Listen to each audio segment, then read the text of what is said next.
Welcome back. You're watching the #1 home improvement YouTube channel in the entire world.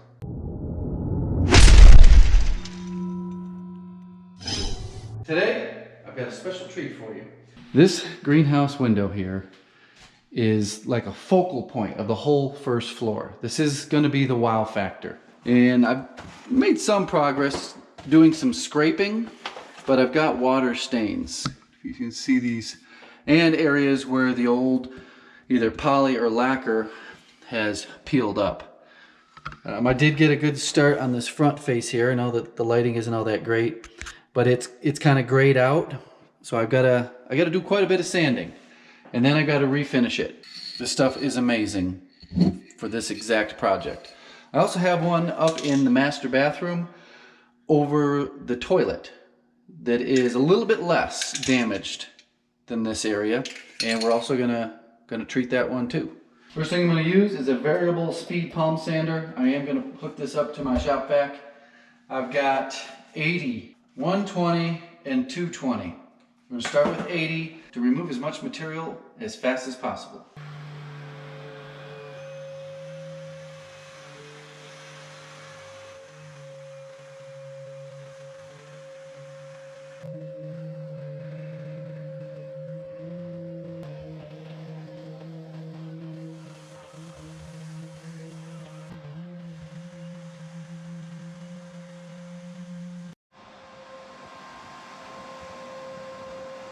Going over this with 120, I'm not going to have to work as hard as I did with the 80. Just a couple passes. We'll switch.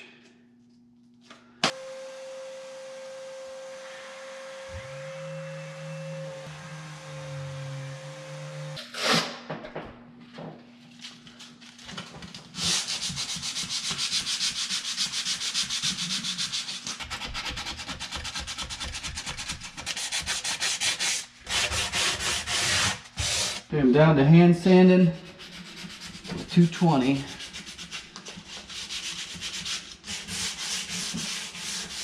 Today's video is sponsored by the WD-40 company. I'm out here in the workshop doing a little work. What you do in a workshop, right? You should do some work. What I'm doing with the WD-40 is cleaning and lubricating this table saw. Cleaning portion just comes from using the shop vac and sucking up all the dust. There's some worm gears in here that raise and lower and tilt the blade, and I'll be lubricating those with the WD-40 Specialist Dry Lube. So this set of worm gears right here does the bevel. I think that's right there.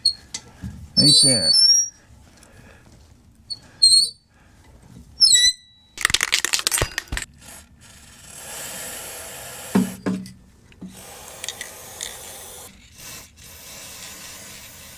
It's dirt and dust resistant, made for table saws. No more squeaks. That's it. It's all lubed up and ready to go. Ready to cut some more plywood. I'm going to take a damp cloth, lightly damp, and wipe all the surface down. That's going to do two things. It's going to get the dust off, and it's going to raise the grain. Once that grain is raised, I have to resand with 220 just to knock off that grain. Then it'll be ready to wipe down again and spray the lacquer on. This will also give you an idea of what it's going to look like. These dark lines here, these dark spots, they go through the top veneer. If you just lay on that with your sander, you're going to break through the veneer. I've already seen it is pretty thin and showing in other places. So that's just the way it is. This tool here is called a hand masker. I just have some edge lock masking tape. You can use really any masking tape, and a roll of paper, and I have to mask everything off.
This is coat number 2. A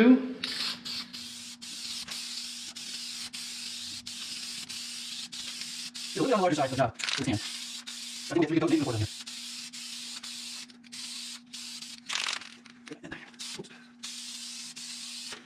here. This is that cabinet. I think it just had some makeup or something in there. Most of it cleaned off and sanded out. This is getting one medium-sized coat.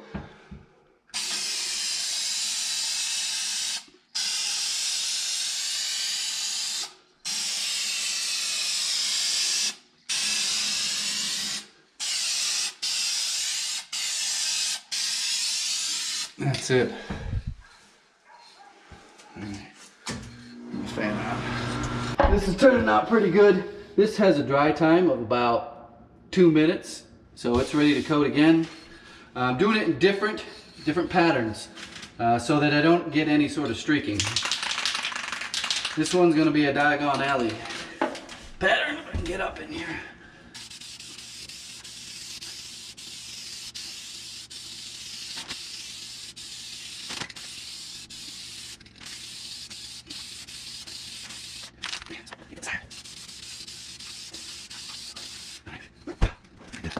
Kind of surprised I'm getting quite a bit of coverage out of this. I think we're on 3 decent sized coats. It's still wet at this stage. It's only been a minute or 2. I went outside, let it clear out. So we're going to go for 1 more coat. That'll be 4 coats of the spray can.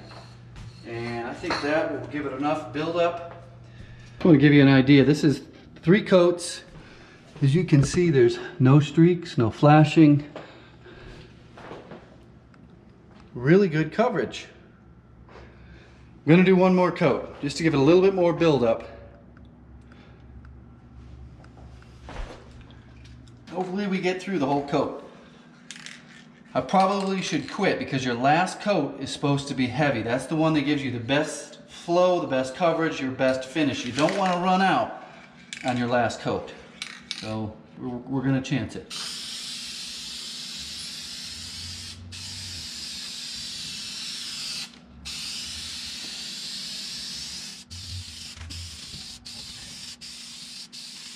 That way.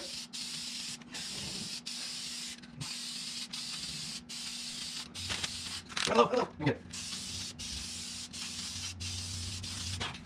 it. Under eye spot.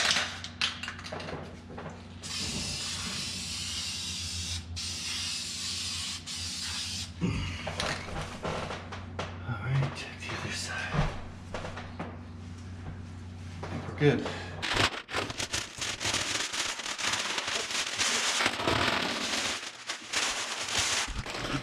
Looks amazing, except for the dirty window that's making all the shadows on there. Caulk gun shirts are in stock. It's caulk gun on shirt. New hats, different color hats, and you can get the little logo off to the left side. I believe it's over here. Polly's hanging out with me today. You want to sit down? Shake. You're so sweet. Yes, you are. I'm going to do a quick Q&A on this specific house. This round of videos has gotten over 350,000 views. So there's been a lot of questions. This specific house has been featured on the channel, I don't know, 6, 7 different times over the last 3 years. It's been about 3 years. The questions are kind of random. First question is, why is the rent so high? $2,450 a month. They could purchase a house and pay a mortgage. Now that is true. There aren't very many houses on the market. I actually had to wait a 1.5 years to get this house. Most of these houses sell for $500,000. And to come up with 20% down, a lot of people can't do that. Back to the availability of houses, they want to live in a specific region of town. There might only be a few houses on the market, and they might be out of their price range, or they might not like them, so they have to rent while they're shopping. Obviously, the people that lived in this house aren't going to be buying a house anytime soon. They're just not those type of people. But they were able to afford $2,450 a month in rent. I don't think they're getting any of their security deposit back. I have known the past 3 renters, and this is the worst one. For some reason, they all had small dogs, though. They all had small dogs. The house is owned by a small investor. They own several houses. I don't know, 4 or 5 different houses. Not like 30, 40 different houses. They've owned it for 8 years maybe. Prior to that, we're thinking it was a homeowner occupied house that did some of the renovations, the upgrade, like that baseboard that everybody keeps asking about. I think that's about it as far as pricing. Obviously, supply and demand dictates the price of the house. It's currently listed for $485,000. I'll put some pictures up on the screen somewhere over my head that's from the listing. It looks really nice. The floors are gleamingly shiny. Everything is clean, brand new carpet, no holes in the wall. That brings me to the drywall repair. That video did pretty good. Still kind of almost going viral. I think we're up to 60-some thousand views in just over 24 hours, which is pretty good. On larger drywall repairs, I use the more traditional method, like a lot of you guys do, where you square it off and you put your wood backing in there and you screw a new piece of drywall in, and then you do the tape and mud. For a small one, fist-size hole, it just doesn't make sense to me, because I can do it so quickly with the least amount of tools, the least amount of trips to the store, to the workshop, to the tool trailer, just to cut it out the size of the hole. It's real easy. A lot of people think it was very difficult to draw that circle. It wasn't. It took, you can see on screen, it took all of about 6-7 seconds. And then cut it out. I used a setting compound. It dries really, really hard, kind of like concrete. Pain in the butt to sand. It was real easy, real quick. It's right there on the screen for you to watch. And I didn't have to create any more dust in the house by like actually cutting inside the house. Do my cuts in the garage. I think that answers that. But there was like, I don't know, hundreds of questions about, why didn't you do wood backing? Why didn't you do wood backing? Didn't call for it. On jobs that it does call for it, I do that. So today's video, today's repair on the wood, on the greenhouse window, I think they're calling them. Now, this is something that I would do different if it was my own house. If it was my own house, I would have torn out that old plywood, and I would have had to pull off almost all the interior oak trim in that greenhouse window just to get to that bottom piece of plywood. And I would have replaced it. That is not an option on a fixer-upper, something that you're flipping for a rental or flipping to get on the market and sold in a very hot real estate market. They wouldn't have gotten any return on it. They needed it just to look clean and finished. That veneer was very thin and worn out over years of probably the same thing of what I just did, sanding it and re-lacquering it. I've been working for this management company for a long time, very long time. The first job was a doggy daycare, a huge franchise, probably the largest doggy daycare franchise in the country. I ended up working on this massive building forever.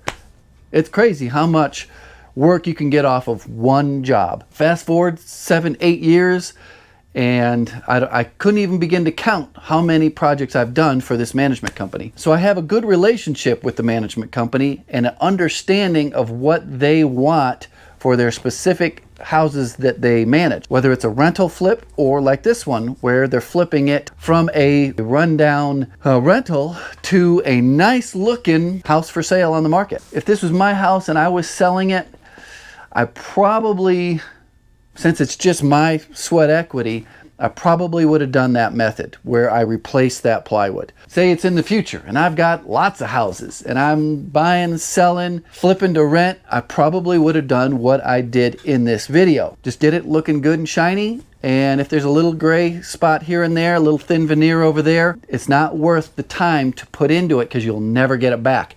You got better ways to spend that time that make more money. Handyman business videos, I'm gonna film one today. It's on the estimating.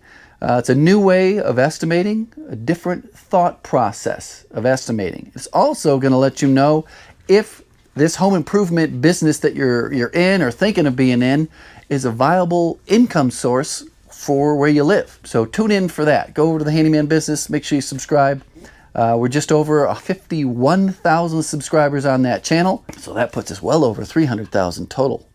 Kind of crazy, isn't it, Polly? Kind of crazy, isn't it? If you've got other questions, please put them below. I read every one. If you don't see me answering it, it's probably because it got deleted. That's it. Goodbye.